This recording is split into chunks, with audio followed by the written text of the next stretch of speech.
चरक शारीर स्थान है जो, उसका 4th चैप्टर है हमारा महती गर्भावक्रांति। महती मीन्स महत रूप से यहाँ पे बताया गया है ना, तो इसको विस्तार से वर्णन किया गया, इसलिए इस चैप्टर का नाम है महती गर्भावक्रांति।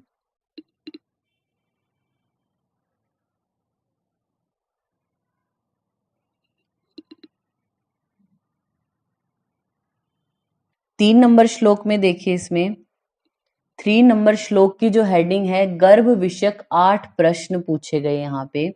आप यहीं एरो करके लिख लीजिए 5 शुभ और 3 अशुभ। गर्भ विषयक 8 क्वेश्चन इस चैप्टर में पूछे गए, जिनमें से 5 शुभ हैं और 3 अशुभ हैं।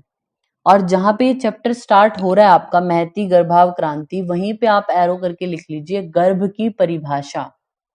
इस चैप्टर में आचार्य चरक हैं जो, उन्होंने गर्भ की परिभाषा का वर्णन किया है। ठीक है। 5 नंबर श्लोक में आप देखिए 5 नंबर श्लोक, शुक्र शोणित संयोगो तू खलु कुक्षी गते गर्भ संज्ञा भवती। हाईलाइट कर लीजिए, गर्भ की परिभाषा है कि गर्भाशय में जब शुक्र और आर्तव हैं और बीज, जो शुक्र और शोणित जीव जो मिल रहा है, उनके संयोग से क्या बनता है, गर्भ की उत्पत्ति होती है, ये बताया गया।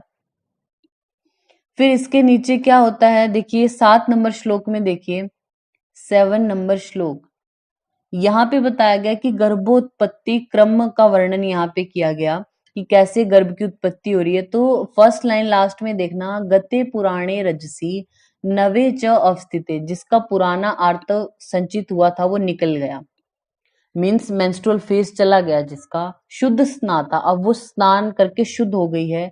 स्त्रीम अव्यापन्न योनि, जिसकी योनि में कोई व्यापनता या कोई दोष नहीं है, न शोणित में दोष है न गर्भाशय में है, तो ऋतुमातिम आचक्षते, उसको ऋतुमती कहा गया। अब ऐसी ऋतुमती अगर किसी शुक्र मतलब पुरुष के साथ संयोग करती है, मैथुन करती है, तो शुक्र को ग्रहण करती है, फिर उनका मिलन होगा, इस तरीके से गर्भ की उत्पत्ति बताई गई है यहाँ पे। तो वो हमें पता है, वो इतना डीप हमें जाना नहीं है। 8 नंबर श्लोक देखिए, इसमें 8 नंबर श्लोक सेकंड लाइन, 8 नंबर श्लोक में सेकंड लाइन में, कर्ता मन्या वेदना बुद्धा दृष्टा धाता ब्रह्मा विश्वकर्मा विश्व रूप को हाईलाइट कर लीजिए, विश्वकर्मा विश्व रूप। और फिर पुरुष प्रभवो अव्यो नित्यो गुणी ग्रहण प्रधानम, अव्यक्त को आपने हाईलाइट किया। ये आत्मा के पर्याय बोले गए यहाँ पे कि विश्वकर्मा है, विश्व रूप है, अव्यक्त आपने हाईलाइट किया। आप पेज के टॉप पर लिख लीजिए विश्वकर्मा एंड विश्व रूप, विश्वकर्मा और विश्व रूप एरो करके लिख लीजिए, आत्मा व वायु दोनों के पर्याय। जब हम जो सूत्र स्थान है उसमें 12 चैप्टर पढ़ते हैं, हमारा जो है उसमें क्या बोलते हैं वो, कि वो वायु को भी बोलते हैं कि विश्वकर्मा है, विश्व रूप। अब यहाँ पे आत्मा के भी पर्याय बता दिए हैं। फिर इस चैप्टर में अब क्या है, जो गर्भ है उसकी मासानुमासिक वृद्धि कैसे हो रही है वो बताई गई है। तो 9 नंबर श्लोक में आप देखिए, स सर्व गुणान गर्भत्वम आपन्नम प्रथमे मासी समुचितम सर्व धातु कलुषीकृत को आपने हाईलाइट किया। सर्व धातु कलुषीकृत खेट भूतो, इतना हाईलाइट किया। भवती अव्यक्त विग्रह सद असत भूत अंग अवयव, हाईलाइट कर सकते हैं आप इसको पूरे को, कुछ भी वर्ड आपको लिखे बोलेंगे, खेट भूत या सर्व धातु कलुषीकृत या अव्यक्त विग्रह, कौन से मास में, पहले मास में। मतलब अभी तो शुक्र और शोणित का संयोग हुआ ही है, सभी धातुएं क्या कलुषित सी होंगी, मतलब कोई एग्जैक्ट उसकी वो शेप नहीं होती, मतलब इरेगुलर शेप है, अव्यक्त होता है, पता नहीं आपको किस पार्ट ने क्या बनाना है, क्या चीज कब बनेगी। तो कफ धातु के रूप में सर्व धातु कलुषीकृत खेटभूत होगा, अव्यक्त शरीर वाला, ये पहले मास में बोला। आप विमर्श की सेकंड लाइन में देखिए, लास्ट की तरफ, सेकंड लाइन लास्ट की तरफ, प्रथम मास से कल्लम जायते, सुश्रुत बोलते हैं कि प्रथम मास में कलल के जैसा होता है। और नेक्स्ट लाइन में वाग्वट क्या बोलते हैं, अव्यक्त प्रथमे मासी सप्ताहम कललो भवेत, यानी अव्यक्त होता है प्रथम मास में तो हफ्ते तक कलल के रूप में रहता है, ऐसा बोला गया। नेक्स्ट हमारा है 10 नंबर श्लोक में, द्वितीय मास से घन संपद्यते को आपने हाईलाइट किया, घन हो जाएगा, थोड़ा गाढ़ा हो जाएगा, पिंड, पेशी, अर्बुदम वा, इन रूपों में हो जाएगा। अगर घन हो जाए तो पुरुष बनेगा, मीन्स मेल फीटस होगा वो।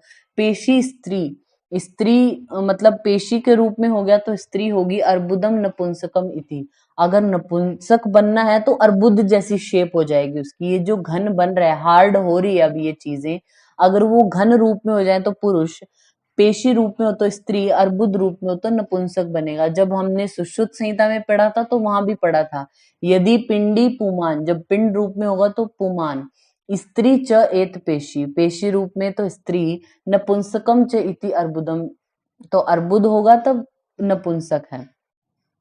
11 नंबर श्लोक में हाईलाइट कर लेना, तृतीय मास से सर्व इंद्रियाणी सर्व अंग अवयवाश युगपतेन अभिनिवर्ते, सभी इंद्रियां सभी अंग अवयव एक साथ उत्पन्न होते हैं, ऐसा आचार्य चरक ने बोला। तो इन्होंने तृतीय मास में ही दो हृदय की उत्पत्ति मानते हैं, आप यहीं पे लिख सकते हैं। आचार्य चरक तृतीय मंथ में दो हृदय की उत्पत्ति, सभी इंद्रियों की उत्पत्ति बोला ना, तो मन भी हमारा एक तरीके से इंद्रियों में ही आता है। आप देखिए इसमें विमर्श की सेकंड लाइन में सुश्रुत में लास्ट में बोला, हाईलाइट कर लेना सुश्रुत के अकॉर्डिंग भी, तृतीय हस्तपाद शीर्षाम पंच पिंडिका निवर्तन्ते अंग प्रत्यंग विभाग है सूक्ष्मो भवती। तीसरे महीने में उन्होंने बोला था हाथ पैर और सिर ये पंच पिंड के रूप में निकल जाते हैं, अंग प्रत्यंगों का जो विभाग है वो सूक्ष्म होता है, ठीक है, ये बोला गया। फिर देखिए हमारा जो ये राइट पेज है 871 पे यहाँ पे बताया गया कि चरक संहिता में क्या बोला कि आकाशमक भाव क्या है, वायव्य भाव क्या है। एक मिनट आप वेट कीजिए, ये जो टेबल बनी हुई है इसमें चरक संहिता में बोला आकाशात्मक भाव कौन से, आकाश से हमारे शब्द, श्रोत्र, लघुता, सूक्ष्मता और विवेक ये होता है। सुश्रुत संहिता के अकॉर्डिंग विवक्तता और सर्व छिद्र समूह को आप हाईलाइट कर लीजिए। वैसे हम आपको पढ़ा चुके हैं ये, तो आपका फर्ज बनता है कि आपको देखना है, बट फिर भी विवक्ता और सर्व छिद्र समूह को आप हाईलाइट कर सकते हैं। वायव्य भावों में आप देखिए चरक संहिता में धातु व्यूहन और चेष्टाओं को हाईलाइट कर लीजिए। चरक बोलते हैं कि धातुओं का जो व्यूहन है और चेष्टा जितनी भी होती है बॉडी में वो वायव्य भाव है। सुश्रुत के अकॉर्डिंग देखिए स्पर्श इंद्रिय, चेष्टा, स्पंदन और लघुता। आग्नेय भावों में आप समझ ही जाएंगे रूप, चक्षु इंद्रिय, प्रकाश, पाचन, उष्णता। इसी तरीके से सुश्रुत ने भी बोला रूप इंद्रिय, भ्राजिष्णुता, ये सब पित्त के कर्म है हमारे, यानी आग्नेय भाव हैं। फिर है हमारे जो जल की वजह से होते हैं रस, रसनेन्द्रिय, शीत, मार्दव और क्लेद को आपने हाईलाइट किया, मार्दवता और क्लेदता को। सुश्रुत के अकॉर्डिंग हाईलाइट करना सर्व द्रव समूह, सभी प्रकार के जो लिक्विड्स हैं बॉडी में वो जलज भाव हैं, जल की वजह से हैं। फिर पृथ्वी वाले यानी क्षिप्त्यात्मक भाव हमारे कौन से हैं, हाईलाइट किया आपने चरक के अकॉर्डिंग, गौरवता, स्थैर्य और मूर्ति। और सुश्रुत के अकॉर्डिंग हाईलाइट कर लीजिए सर्व मूर्त समूह, सभी प्रकार के मूर्त समूह हमारे जो है वो पृथ्वी की वजह से। 13 नंबर श्लोक में देखिए क्या बोला, एवं अयम लोक संमित पुरुषो यावंतु ही लोको मूर्ति मनते भावाद विशेषा तु अंतः पुरुष। बोलते हैं लोक और पुरुष में साम्य क्या है, मतलब जो भाव पुरुष में सम्मिलित हैं, मीन्स जैसे आकाशीय भाव, वायव्य भाव, वो हमारे एक्सटर्नल इन्वायरमेंट में भी होते हैं, जो बाहर है वो अंदर है, ऐसा ही बोला गया है यहाँ पे, ठीक है। नेक्स्ट हमारा आता है, आप देखिए 15 नंबर श्लोक में एक बार देख लीजिए। 15 नंबर श्लोक, इसकी जो सेकेंड लाइन है उसमें तस्मात् तदा प्रभृतिम गर्भ स्पंदते, ये थर्ड मंथ वाला ही चल रहा है, 3 वाले को कंटिन्यू किया कि सभी इंद्रियां सभी चीजें बनने लगती हैं, तो उसी को कंटिन्यू कर रहे हैं कि गर्भ में स्पंदन होना स्टार्ट हो जाता है। और इसी लाइन में लास्ट में देखना दो हृदयम आचक्षते वृद्ध, इनको जो जानने वाले हैं, जो मतलब विद्वानी लोग हैं, वो इसको द्रो हृदय अवस्था बोलते हैं। क्यों? क्योंकि जो फीटस है उसका भी हार्ट है और जो मदर है उसका भी हार्ट, तो दो हृदय अवस्था तृतीय मास में बोलते हैं चरक। आप यही लिख लीजिए सुश्रुत फोर्थ मंथ में, सुश्रुत बोलते हैं फोर्थ मंथ में होती है दो हृदय अवस्था, और चरक और काश्यप दोनों बोलते हैं दो हृदय अवस्था थर्ड मंथ में होती है। चरक और काश्यप थर्ड मंथ में, सुश्रुत बोलते हैं फोर्थ मंथ में। थर्ड लाइन में क्या लिखा, मातृजम च अस्य हृदम मात हृदयन अभि संवृद्धम भवती रसवाहिनी भी संवाहना भी। मतलब जो माता है उसके क्या है, जो रसवाहिन जो धमनी है माता की, वो बालक के हृदय से संबंधित रहती है। तो क्या होता है, जो बच्चा होता है उसकी जो इच्छाएं वो माता के थ्रू व्यक्त होती है। अगर आप दो हृदय का अपमान कर देते हो तो गर्भ में विकृतियां उत्पन्न होती है। मतलब जैसा माता की खाने पीने की इच्छा है उसके अकॉर्डिंग अगर आप नहीं करते तो गर्भ में विकृतियां होती हैं, ऐसा बोला गया। नेक्स्ट हमारा आता है, आप देखिए ये जो राइट पेज है हमारा, सॉरी 16 नंबर श्लोक में आइए। 16 नंबर श्लोक, पेज नंबर 874। इसमें क्या बोला, यहाँ पे गर्भिणी के लक्षण बोले गए हैं। स्त्रवणस्य अन्न अभिलाषे छर्दी अरोचक अम्ल कामिता, इसको आप हाईलाइट कर सकते हैं। अन्न की जो है वो अभिलाषा ऐसे नहीं होती उसको, ठीक है। छर्दी होना, वॉमिटिंग होती है, पता है आपको। अरोचक होगा, अम्ल कामिता, खट्टी चीजों की इच्छा होती है उसको। और नेक्स्ट लाइन में देखा, गुरु गात्रत्वम, बॉडी क्या होगी, गुरुता होगी। चक्षुषो ग्लानि, चक्षुओं में ग्लानि होना, हाईलाइट कर सकते हैं। स्तन्यो स्तन्नम ओष्ठ्यो, जो, और स्तन मंडल्योश्च कार्ष्ण्यम अत्यर्थम, जो स्तन है, स्तन मंडल है या ओष्ठ है, उनमें कृष्णता होगी। और थर्ड लाइन में देखना, शवथु पाद्योर अपि, शव पैरों में शोथ होगा उसके। ईशत रोम राज्य उद्गम होगी। योनि चाटलत्वम, योनि में विस्तृता होती है, योनि जो वेजाइना है वो विस्तृत हो जाएगी, उसको बोला गया। तो ये प्रेगनेंसी के साइन है, आपको कोई भी इनमें से बोलेंगे कि कौन सा गर्भिणी का लक्षण है कौन सा नहीं है, इस तरीके से आपको जानना है।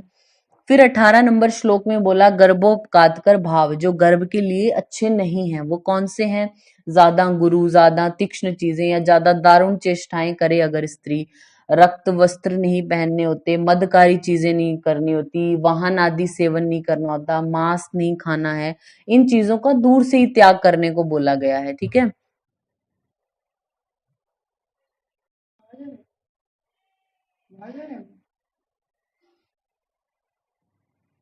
तो आज हम इतना ही करते हैं इसमें, ठीक है। 18 नंबर श्लोक तक हमने किया है, बाकी कल करेंगे।